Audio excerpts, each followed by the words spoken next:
Okay, so we're looking at this YouTube family that have had a lot of controversy. But I enjoy every moment of my life.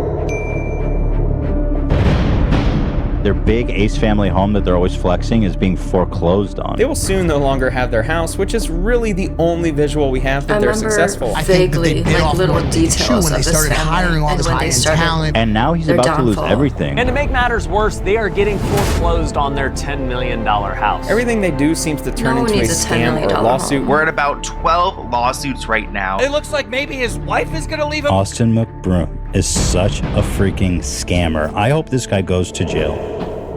The Ace family only had so long before their golden facade of extravagance eventually came crumbling down. Taking a move right out of Dan Bilzerian's playbook, Austin McBroom and his wife Catherine displayed their decadent life inclusive of mansions and fancy cars to their 19 million subscribers on YouTube before being completely and utterly exposed. At the time, I found it really odd that they had 2 loans on the property totaling nearly $10 million. The Ace family's $10 million house with a $10 million mortgage on it is going into foreclosure. They're being sued for over $130 million for shady and failed business practices, all while their viewership on YouTube has declined from 200 million per month in late 2018 to only 10 million per month recently. If you were a religious person, you'd say that the Ace family are currently paying for their sins. They're steadily coming to terms with the fact that they cannot outrun the bad decisions from their own past, made at a time when everything was going swimmingly and failure seemed like an impossibility. However, despite previously sitting in a totally unshakable, bulletproof position, there was always controversy. The Ace family began their channel back in 2016, and when observing even their first video, we can see that the foundation of their channel was built on fake perfection. They wanted everyone to think that they were a picture-perfect family, consisting of former college basketball player Austin McBroom, his fitness model girlfriend Catherine Payers, and their 2-month-old baby Elle. This image of being a happy, high-status family with absolutely zero internal problems became increasingly paramount as time progressed. They'd wear matching clothes while out and about. We're matching today. Oh yeah, we were matching. While displaying their perfect home together, and on the side, Austin would even purchase Catherine a new car for Valentine's Day. I'll be surprising my queen and my princess with a new car.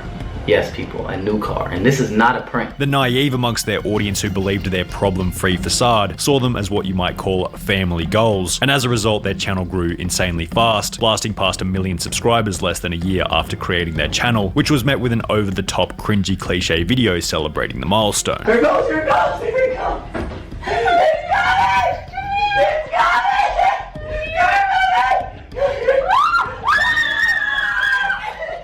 However, now that they had a following, people started to notice and therefore call them out on the fake nature of their lives. It started somewhat subtly. For example, Catherine made a tweet stating, "I'm the most laid-back, chill, drama-free, overly calculated person you'll ever meet. If you don't like it, F off." If someone tries to convince you that their personality is this or that, it's probably best to assume the opposite, because if they really were that thing, they wouldn't need to tell you. This is highlighted pretty well in that Catherine states she's a laid-back, drama-free person in a combative tweet that requests people to F off. In addition to this, she'd respond to fans stating, "Your whack ass is annoying, mind your own business. Your tweet of my pic is the most attention you've ever had, LOL," highlighting that maybe she's not the laid-back, genuine individual that she proclaims to be. Many would probably agree that in the social media world, the same rule applies. Those who look like they have the best lives, the best families, the best holidays, etc., etc., probably have some of the worst lives. Because hey, how good can your life be if all you're trying to do is make others envious of you? Everyone could sense that the Ace family's life was total BS. We all know on an unconscious level that this kind of life is complete and utter garbage. It's all fake. The happy, rich, problem-free life that you see on Instagram does not exist. It's a facade usually put up by miserable people looking to mask their own uninteresting personalities. But in the case of the Ace family, there was no rock-solid evidence yet. They were excellent at covering their trail. However, after moving into an LA mansion only 1.5 years after starting YouTube, Ta-da!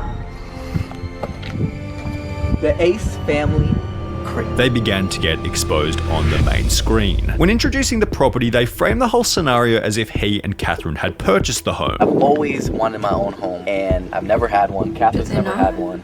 And the fact that we're able to have one Were they just renting? together as a family. Oh my god, that would be so funny. Worked so hard for this, and this is something that we've always wanted. And to have a home like this to raise Elle and have a backyard and be able to obviously work from home is such a blessing. This is been a dream of mine to have my own house tour. This is crazy. In addition to this, Austin McBroom would make a post on Instagram stating, "If you were to ask me where I'd be at the age of 25, I definitely wouldn't have said I would be standing on the roof of my own house," implying that he and Catherine had purchased it. However, people became somewhat suspicious when, in a vlog, Catherine's brother mentioned that they should talk to the owner of the property after noticing a problem with the house. Bro, I would call the owner and ask him about the history of this house. Baby, tell me about that jewelry. Call about the history of this house. Viewers would then figure out the address of the property and subsequently discover records stating that it had last sold in April 2016, almost 2.5 years before they had moved in. Additionally, they would find another Instagram post by a rental agent who stated that he had just leased this exquisite custom view estate in Woodland Hills, prompting responses such as, "So apparently the new house they bought is just a lease. They're paying $17,000 a month to live in this huge house when they don't even need it. For what? They are idiots. They are always preaching about being so down to earth and humble and this and that. But instead of just buying a nice home in LA, they have to spend $17,000 each month just to live in this freaking mansion in the Woodland Hills." Yeah, super down to earth. Though the Ace family wouldn't live in the house for very long. After only 10 months of living there, they would upload a video titled "Someone Broke Into Our House," stating that while out at Disneyland, they had been robbed. We've been at Disney all day and someone broke into our house. As you can see. This would, however, turn out to be another event that many considered to be a fake stunt for views. Viewers found it to be a little suspicious that the robbers decided not to take all the electronics that had been left out in the open on the ground floor. I'm so confused. They didn't take the wallet. They didn't take this stuff, including vlogging cameras, which were integral to their YouTube channel, instead going upstairs to look through the walk-in robes where the shoes and clothes were kept. In Pyrocynical's video on the topic, he noted that the Ace family had installed numerous cameras around the house. We do have cameras. Yes, everywhere, people. Yes, people. As don't one try should. to do no funny stuff. Which were apparently completely useless as the robbers only had small flashlights. We obviously have cameras in the house, but like I said, the house was completely dark and they had some little ash flashlights. Suspicions were further raised when Austin would go to the effort of pointing out a random pair of footprints found in the front garden. Oh, hold up. Oh yeah, there you go. That's a big foot right there.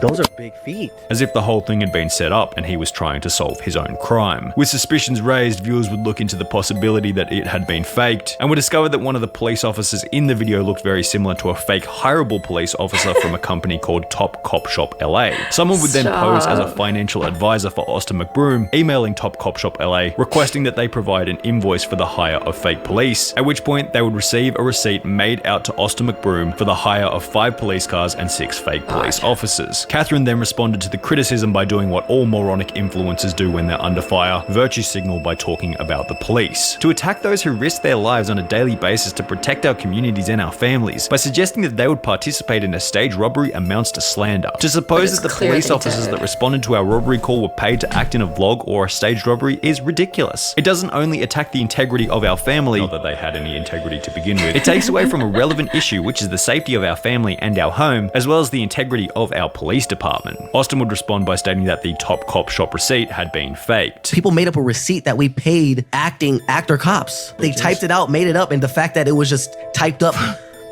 very professional, they thought it was real. And then they took one of the cops that looked like he was from a movie and put the 2 pictures together and said it's the same cop, but it was completely different. 4 days later, the Ace family would move to a new property and things seemed to go back to normal. However, the Ace family's housing problems were far from over. Only a few short months later, Austin explained that while filming a video with Faye's rug, he would notice 2 almost finished side-by-side houses close to where they lived, and for content they would go and film some videos inside them after getting permission from the builder. Alright guys, so these are the 2 houses that are almost done being built. I think they're gonna be done in like 3 months and they're gonna be up for sale. After going back to look at the property once again at a later date, Austin came up with a crazy idea. And I was like, let me go and ask him just to see what he would say if I decided to just combine both of the houses. They plan on purchasing both houses and combining them together to create one mega mansion, which they knew would fit perfectly with the Ace family's luxurious branding. The problem was that both homes had already been completed internally, meaning they'd have to gut the inside of the houses, knock out walls, connect the whole thing up, add a new driveway, etc., etc. So the project was was going Why to do cost all that? substantially more than if they were to buy each house separately. Like,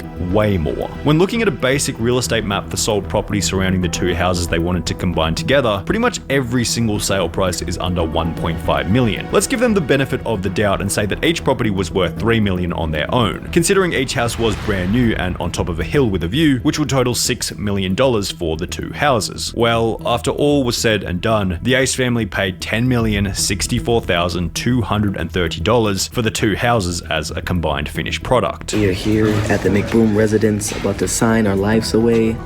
Our lives?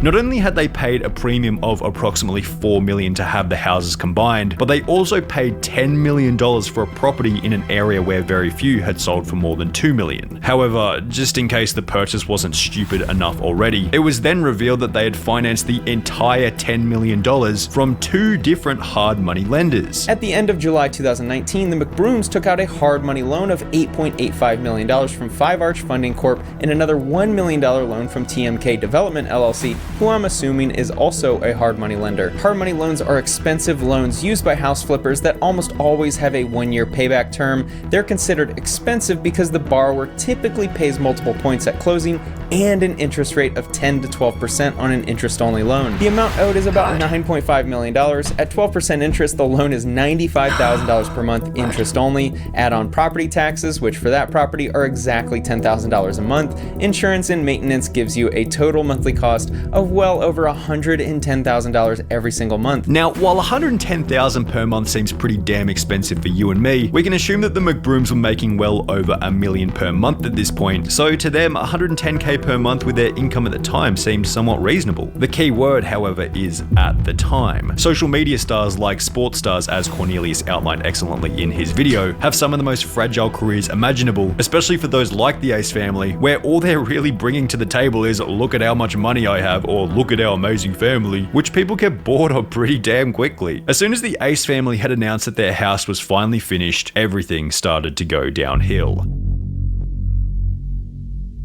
After moving into their new $10 million mansion, it seemed as though they stopped paying for an unfinished $7,000 a month lease at their previous rental property, and as a result, they would be sued by their landlord for $65,000. This would accompany what would be a total of 12 different lawsuits shortly after moving into their extravagant house, each of which totaling various different amounts, some being as much as $100 million. This $100 million lawsuit came about after Austin hosted a boxing event by the name of Social Gloves. The concept was pretty simple. A bunch of different YouTubers would fight a bunch of different TikTokers and then market it as YouTube vs TikTok boxing. I will be fighting Austin McBomb. Look, that's him right there. The event would make money through pay-per-view, a method proven successful by the likes of Logan and Jake Paul. However, Austin McBroom of the Ace family set his expectations way too high. He estimated that the boxing match would earn a total of between $200 and $500 million.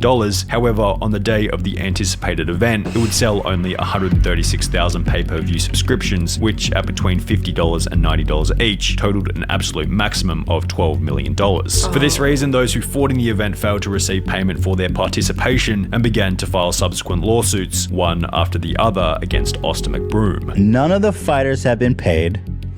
Nobody's been paid. Nobody knows what's going on. Apparently, they were planning on selling 500,000 subscriptions. They only sold 100,000.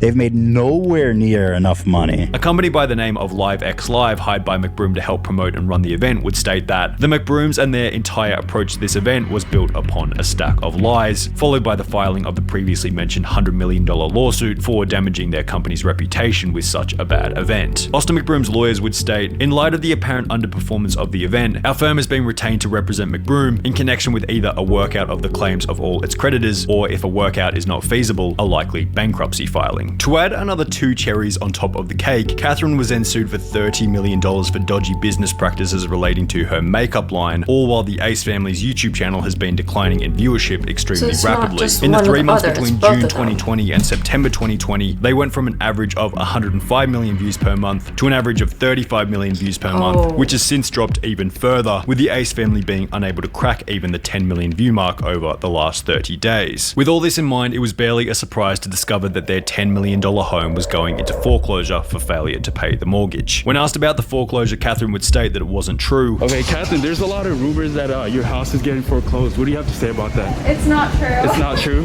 Yeah. Thank you. Okay, you're welcome. While Austin would make a post on Instagram stating, "Stop capping on me and my family's name. Ain't nobody getting evicted, ain't nobody moving. Stop believing But y'all everything you see did. the haters say on the internet. If we were moving, we definitely would have informed the world and made a whole YouTube video about as it. if Have the a whole good world rest cares. of your day." However, as stated by YouTuber Sloan, the Ace family could say whatever they wanted. Court documents confirmed that the property was in fact going into foreclosure. So when Catherine is out and about saying that her home isn't foreclosed, when asked, this document is proof that yes, the home was foreclosed. It's now owned by the bank, and Catherine can lie all she wants, but the records don't lie. A YouTuber by the name of Static John would even attend the foreclosure auction. However, the property failed to sell for the $9 million price tag and has since been purchased by another party for substantially less than the original asking price, according to Cody Ko. I know the guy who bought it. Yeah, it was just weird coincidence. I was with him last night and he said, we bought a problematic house. And I was like, what house? And he's like, I don't know, some YouTuber, he did some boxing thing. And I was like, Austin McBroom. And he was like, yeah, crazy. They got taken for a ride when they built it, spent way too much money on it. And now it's in this area that the next most expensive house is $2.5 million. So no one wants to buy this $10 million house. Right. So it's not worth anything close to that.